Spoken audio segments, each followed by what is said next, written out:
کہ یہ گناہ اس نے کیا ہوگا، صرف شک تھا، لوگوں کا شک تھا، پر میرے جو ہیں وہ تو مجھے پکی یاد ہے نا کہ میں نے کیے ہیں۔ لہذا اس بستی میں نا سب سے گناہگار میں ہی ہوں۔ بس عدل کریں تے پھر تھر تھر کمبن، یہ عدل کریں تے پھر تے تھر تھر کمبن، بڑیاں اونچیاں شانہ والے، تے جے تو فضل کریں تے پھر بخشے جاون میرے جے منہ کالے، میں ہی سب سے گناہگار ہوں۔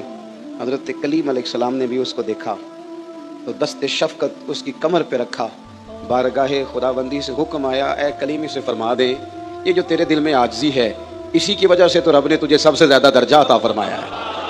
یہی تو وہ بات ہے۔ تو ایک تو اپنے کام پر توجہ دیں، دوسروں پر نہیں۔ ویسے بھی آپ دوسروں کے کام پر اگر توجہ دیں گے تو آپ اپنے کام سے رہ جائیں گے۔ ہمارے ہاں بہت سارے لوگ ہر فن مولا بننا چاہتے ہیں تو بیچارے کسی کام کے نہیں رہتے۔ بہت سارے لوگوں کو سارا ہی پتہ ہے۔ وہ کسی درویش نے کہا تھا جب سارے لیڈر ہوں تو سمجھو کوئی لیڈر نہیں۔ او بھائی آپ اپنے کام کے ساتھ صرف مخلص ہو جائیں، اپنے کام کے ساتھ زیادہ نہ الجھاؤ پیدا کریں زیادہ۔ چلیں اللہ تعالیٰ نے موقع دیا، جو ڈگریاں دنیاوی ہیں وہ ہم نے بھی تھوڑی سی حاصل کی، کہیں سے ہم نے بھی ماسٹر کر لیا، گزر گیا وقت۔ مجھے بہت سارے دوست آتے ہیں تو وہ آ کے کہتے ہیں ذرا لوکیشن بھیج دیں، میں کہتا ہوں مجھے تو نہیں بھیجنی آتی۔ تو وہ سمجھتے مذاق کیا ہے ہمارے ساتھ، وہ کہتے ہیں مذاق کیا ہے۔ تو میں کہتا ہوں کوئی بچہ آتا ہے نا تو بچوں کو بلاتے ہیں تو جو مڈل میں فیل ہو گیا وہ بڑی اچھی بھیج لیتا ہے، بالکل بھیج لیتا ہوں۔ میں کہتا ہوں یار دو ایم اے کر کے نہیں بھیجنی آتی اور تم فٹافٹ یہ کام کرتے کیوں بھلا؟ اس لیے کہ ادھر ادھر لوگوں کا گھومنے کا، دائیں بائیں جانے کا۔ بہت سارے دوست مجھے ایک دن ایک بڑے سمجھدار آدمی نے کھڑا کر کے کہا کہ آپ کا اسٹیٹس کون سے پیج پہ ہوتا ہے؟ میں نے کہا قسم اٹھوا لو مجھے لگانا ہی نہیں آتا۔ لگانا یہ کام کریں گے تو باقی کام رہ جائے گا، اور بھی کم ہے زمانے میں محبت کے سوا۔ آپ اگر یہاں الجھ گئے تو اصل کام کون کرے گا؟ یہ کرنے والے بہت سارے لوگ ہیں وہ کر رہے ہیں، لیکن ہم ان کاموں میں الجھ جاتے ہیں جو ڈھیر سارے بے معنی اور بے مقصد ہیں۔ ہم ایک دوسرے کو اسٹیٹس میں دیکھیں گے وہ بندہ کس طرح کا ہے۔ خدا کرو رب رسول کی بارگاہ میں اسٹیٹس بہتر ہو جائے، وہاں کوئی کرم نوازی ہو جائے۔ یہ کن چکروں میں پڑ گئے لوگ؟ بس ادھر کی ہوا چلی قوم ساری ادھر ہی ہو گئی۔ تو ایک تو اپنے کام پر توجہ دیں جو آپ کا اصل کام ہے، آپ اپنے کام پر توجہ دیں، اپنے کام پر۔ ہمیں ڈاکٹر سے دوائی چاہیے، فتویٰ نہیں، وہ ہم مفتی صاحب سے لیں گے۔ ہمیں مفتی صاحب سے فتویٰ چاہیے، نسخہ نہیں، وہ ہم ڈاکٹر صاحب سے لیں گے۔ جو کام جس کا کام اسی کو۔ ہمارے ہاں ہر بندہ نا، وہ میری ایک عزیزہ بیمار ہیں کئی دنوں سے، ان کو ایک صاحب نے کہا کہ چھٹو ڈاکٹرانو اسی حکیم دی دوائی کھاؤ، اور 2 دن کھائی انہوں نے۔ اب وہ ڈاکٹر کہہ رہا ہے واپس حکیم کے پاس ہی لے جاؤ، میرے والا کام نہیں۔ تو میں نے ان سے کہا کہ آپ ہر ایک کا مشورہ کیوں قبول کرتے ہیں؟ ہر بندے کے پاس 2-4 نسخے ہیں، جو آتا ہے 2-4 نسخے دے جاتا ہے۔ آپ کبھی کسی ڈاکٹر کے پاس جائیں، وہ سب سے پہلے آپ کا بلڈ پریشر چیک کرتا ہے۔ انہوں نے ایک لائن کھینچی ہوتی ہے، اس کے ساتھ وہ لکھتے ہیں بلڈ پریشر کتنا ہے، پھر وہ آپ سے پوچھتے ہیں کہ آپ کو شوگر تو نہیں، پھر وہ آپ سے کئی چیزیں پوچھنے کے بعد نسخہ تجویز کرتے ہیں۔ لیکن جو آپ کو منہ زبانی نسخہ دینے آیا وہ کوئی شے بھی نہیں پوچھتا۔ وہ کئی تو اتنے ڈاڈے ہیں وہ بنا کے بھی لے آتے ہیں، کہتے ہیں کھلا کے بھی جانا ہے۔ وہ اس طرح نہیں کریں، آپ اپنا کام کریں جو آپ کا اصل کام ہے۔ یہ جس کا ہے وہ کر لے گا۔ ہر بندہ جب ہر کام کرنے لگتا ہے تو کوئی کام بھی ٹھیک نہیں ہوتا۔ تو ایک تو اپنا کام کریں، اور دوسرا یہ کہ اسے کرتے رہیں۔ آپ اپنا کام، نماز فرض ہے نا، بیماری میں بولیے، جنگ میں، بندہ تکلیف سفر میں ہو تو چلو شریعت نے کہا تجھے بڑی جلدی ہے، تو بڑی آزمائش میں ہے، تو سفر میں ہے، تو 4 فرضوں کے 2 پڑھ لے، پر پڑھنی پھر بھی ہے، معافی والی بات ہے نا۔ یا اللہ بیمار ہیں اور شریعت تو بڑی مہربان ہے، فرمایا وہ رحم کرتے ہیں نا، کھڑا نہیں ہو سکتا تو بیٹھ جا، بیٹھ نہیں سکتا تو لیٹ جا، پر پڑھنی جو کام کرنا ہے وہ کرنا ہے۔ یہ کیا بات ہوئی مجھے دکھ آ گیا تھا ذرا تو میں اپنے اصل کام سے رہ گیا؟ اور بھائی آ جاتے ہیں دکھ، زندگی میں آ جایا کرتے ہیں۔ آپ اپنی زندگی میں مشن بنائیں، پھر اس پر ڈیوٹی کریں۔ دکھ بھی آتے رہیں گے، سکھ بھی آتے رہیں گے، تعریف بھی ہوتی رہے گی، تنقید بھی ہوتی رہے گی، محبت بھی ہوتی رہے گی، اظہار بیزاری بھی ہوتا رہے گا۔ اپنا کام نہیں چھوڑیں، مقصد والا کام شروع کریں۔ بھی دے دیتا ہے۔ ہر آدمی ماں باپ کے ذریعے پیدا ہوتا ہے، اگر پیدا کرنا چاہے تو جناب عیسیٰ کو بغیر باپ کے پیدا کر دیتا ہے، اگر پیدا کرنا چاہے تو حضرت آدم کو بغیر ماں اور باپ کے پیدا کر دیتا ہے۔ جب یقین رکھیں، یقین، قرآن مجید پڑھیے، حضرت موسیٰ علیہ السلام فرعون کے دربار میں کھڑے ہیں، چاروں جانب دشمن ہی دشمن ہے، جادوگر آ گئے، انہوں نے سانپ چھوڑے، حضرت موسیٰ کے ہاتھ میں ڈنڈا تھا۔ حضرت موسیٰ کہتے ہیں یا اللہ کیا کروں؟ تو اللہ تعالیٰ نے فرمایا اپنا عصا پھینک دو۔ کہنا چاہیے تھا نا کہ یا اللہ ایک ہی تو شے ہے، اتنے سانپ ہے، بچانے کے لیے ڈنڈا ہے وہ پھینک دوں؟ ڈنڈا پھینکا جاتا ہے، سانپ کو دیکھ کر کے قابو کیا جاتا ہے۔ یہ میرا اور آپ کا ذوق ہے نا لیکن انبیاء کرام کا انداز ملاحظہ کیجئے میرے عزیزو. اللہ فرماتے ہیں ڈنڈا اے موسیٰ ڈال دے اپنا عصا. پہلے نہیں فرمایا کہ سام بن جائے گا, فرمایا بس تو ڈال دے. میں اور آپ ہوتے ہیں تو سامنے ہے, ڈنڈا ہاتھ میں ہے, ہم کہیں گے عجیب بات ہے, یہی تو دفاع کی چیز ہے, اسی کو ڈال دوں تو بچوں گا کیسے؟ کہا ڈال دو. تو حضرت موسیٰ نے ڈال دیا. کہا میرے رب کا حکم ہے تو میرے لیے بہتر ہی ہوگا. اللہ فرماتے ہیں جب موسیٰ نے ڈالا تو میں نے اس ڈنڈے کو, اس عصا کو اژدہا بنا دیا. اب کبھی عصا بھی اژدہا بنے, کبھی چھڑی بھی بہت بڑا اژدہا بنی ہے, لیکن قرآن کہتا ہے جناب موسیٰ نے ڈالا تو اللہ نے اژدہا. بلکہ اس سے پیچھے چلیے, عورتیں کمزور یقین کی ہوتی ہیں نا. جناب موسیٰ پیدا ہوئے تو اللہ فرماتے ہیں میں نے موسیٰ کی ماں کے دل میں بات ڈالی, ماں کے دل میں صندوق میں ڈال کے تو اس کو دریا میں بہا دے. اور بھائی صندوق میں کہہ سکتے ہیں نا آکسیجن کیسے جائے گی, اور دریا میں بچے بچنے کے لیے ڈالے جاتے ہیں کہ ڈوبنے کے لیے ڈالے جاتے ہیں. ماں کے دل میں یقین کمزور نہیں تھا اماں کا. انبیاء کے ماں باپ موحد ہوتے ہیں, دین کو ماننے والے. ماں کے دل میں اللہ نے بات, اللہ قرآن میں کہتے میں نے وحی کی, میں نے القاء کیا, میں نے بات ڈالی. حضرت موسیٰ کی ماں کہتی ہے میں نے ڈال کے نا سمندر میں بیٹا, میں نے سمندر میں بیٹا ڈال کے صندوق میں بند کر کے رب کے حوالے کیا. آپ فرماتے ہیں میرے مالک کا بھروسہ کیا تو پھر میرے مالک کا کام دیکھو, کمال دیکھو. میں نے دریا میں ڈالا, اللہ نے فرعون کے گھر میں میرے بیٹے کی پرورش کرا دی. یہ یقین کہ حضرت موسیٰ کے پاس قوم آئی, قرآن پڑھیے, کہا جناب پانی چاہیے. وَإِذِ اسْتَسْقَىٰ مُوسَىٰ لِقَوْمِهِ, موسیٰ نے اپنی قوم کے لیے پانی مانگا. ہم نے کہا فَانْفَجَرَتْ مِنْهُ اثْنَتَا عَشَرَةَ عَيْنًا, اپنا ڈنڈا پتھر پہ مارو. عقل والا آدمی ہوتا تو اڑ جاتا, کہتا یا اللہ پتھروں سے بھی کبھی پانی نکلا ہے. اضرب بعصاک الحجر, مارو پتھر پہ ڈنڈا. اللہ کے نبی نے منٹ نہیں لگایا, ٹھا کر کے ڈنڈا لگایا. فَانْفَجَرَتْ مِنْهُ اثْنَتَا عَشَرَةَ عَيْنًا. اللہ فرماتے ہیں جناب موسیٰ نے ایک عصا مارا, میں نے 12 چشمے جاری کر دیے. تو لے تو اللہ کرتا ہے, اللہ کہتا ہے پڑھ نماز روزی دوں گا, کہتا ہے سوچتا ہوں. اللہ فرماتے ہیں آجا مسجد میں تیرا ہو جاؤں گا, کہتا ہے دیکھتا ہوں. رب فرماتا ہے تو میرے محبوب کی غلامی کر, میں تجھے محبوب بنا لوں گا. تو کہتا ہے تھوڑا بڑا ہو کے داڑھی رکھنی ہے, ابھی سیانا ہو کے میں ذرا سرٹیفکیٹ لے لو اسرائیل سے کہ کتنے سالوں کے بعد آئیں گے, پھر شروع کروں گا. پروگرام بنا رہا ہے, ابھی تو ارادے میں ہے. اللہ کے پیغمبر کا ڈنڈا, اور اس سے زیادہ آگے بات ہو گئی. پیچھے فوج لگی ہوئی ہے فرعون کی, مجمع ہے, ہزاروں لاکھوں کا لشکر لے کے, تلواریں نیزے. فرعون پیچھے, آگے دریا آ گیا. حضرت موسیٰ علیہ السلام کھڑے ہیں, اب کدھر جائیں؟ اللہ پاک نے فرمایا مارو ڈنڈا. کہاں؟ پانی پہ ڈنڈا مارو. اب حضرت موسیٰ علیہ السلام پانی پہ ڈنڈا مارے تو پانی ابھرے گا, اس سے زیادہ کیا ہوگا؟ پہلے پتھر پہ ڈنڈا مروایا تو پانی نکلا, اب پانی پہ ڈنڈا مروایا. فَإِذْ فَرَقْنَا بِكُمُ الْبَحْرَ فَأَنْجَيْنَاكُمْ وَأَغْرَقْنَا آلَ فِرْعَوْنَ. اللہ فرماتے ہیں موسیٰ نے پانی پہ ڈنڈا مارا تو میں نے پانی میں رستے بنا دیے. ایک جگہ ڈنڈا مارا تو پانی نکل آیا, دوسری جگہ عصا مارا تو پانی خشک ہو گیا. 12 چشمے بن گئے, 12 رستے بن گئے دریا میں سے. حضرت موسیٰ علیہ السلام گزر گئے, اور اللہ فرماتے ہیں فرعون بھی آیا تو اسے میں نے غرق کر دیا, اور وہ کھڑا دیکھتا ہی رہ گیا کہ بنا کیا ہے. یہ تو بات ہے حضرت موسیٰ کی, میرے مصطفیٰ کے غلام. حضرت سعد بن ابی وقاص قادسیہ کی جنگ کے لیے نکلے, رستے میں دریائے نیل آ گیا. حضرت سیدنا سعد بن ابی وقاص اب کہاں سفر طے کر کے آئے, کہتے ہیں پتہ ہی نہیں تھا کہ دریا آ جائے گا. اب دور دور تک پل کوئی نہیں. صحابہ کہتے ہیں دشمن للکار رہا, حضرت سعد بن ابی وقاص دریا کنارے کھڑے ہوئے, ایمان, یقین اور استقامت, ڈٹ گئے.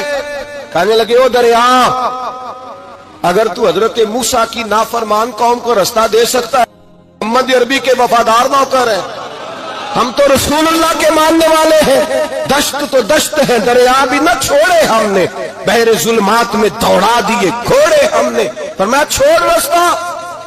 صحابہ کہتے ہیں اس وقت ہم نے نعرے لگائے جب دریا نے رستہ ہی چھوڑ دیا. کہتے ہیں پھر اللہ رسول پر ہم ذکر کرنے لگے, درود پڑھنے لگے, دریا سے رستے بن گئے. فرماتے ہیں 10,000 کا لشکر گزر گیا. اس پار جب گیا نا تو حضرت سعد بن ابی وقاص نے پھر مجمع پہ نظر ڈالی، فرمایا کسی کی کچھ ہے تو نہیں رہ گئی پانی میں، کوئی دریا میں چیز تو نہیں رہ گئی؟ ایک صحابی کہنے لگے میرا مٹی کا پیالہ رہ گیا ہے۔ یار ذرا دیکھیے انداز دیکھیے، مٹی کا پیالہ، اور یار چھوڑ پرا، مٹی کا پیالہ کیا ہوتا ہے؟ اب تو مٹی کے پیالے کی بات کرے گا، چھوڑ دے، کیا کرتا ہے؟ اس نے کہا پیالہ میرا رہ گیا ہے۔ تو حضرت سعد بن ابی وقاص کہنے لگے کیوں ہمارا پیالہ رہ جائے، ہم رسول اللہ کے نوکر ہیں۔ ایمان، یقین اور استقامت کی دولت۔ پھر دریا کی طرف دیکھا، کہنے لگے چل یار ہمارا پیالہ بھی واپس کر دے۔ صحابہ کہتے ہیں دریا کی لہر آئی اور پیالہ بھی واپس کر گئی۔ اور میرے بھائی، جب ایمان کی دولت، یقین کی دولت، اعتماد کی دولت، جو بابا کہتا ہے نا کہ معاذ اللہ تعالیٰ الو کا خون لے آؤ اور شیر کی کھلڑی لے آؤ، میں کالا پیلا نیلا جادو کروں گا، اس پر لوگ دوڑ کے جاتے ہیں، 50-60 ہزار روپیہ بھی دے آتے ہیں دوڑ کے۔ اور اگر کہا جائے کہ مسجد آؤ 4 رکعت نماز پڑھو، حاضری دو مسجد کی، تو کہتے ہیں معرفت والے ہیں، معرفت والے نمازیں نہیں پڑھتے۔ وہ کون سی معرفت ہے؟ یہاں اللہ کی بارگاہ میں جھکنے کا، چونکہ یہ لیٹ ہے نا، یہ پتہ نہیں جنت میں جا کے ملے گا، کب ملے گا، معاذ اللہ۔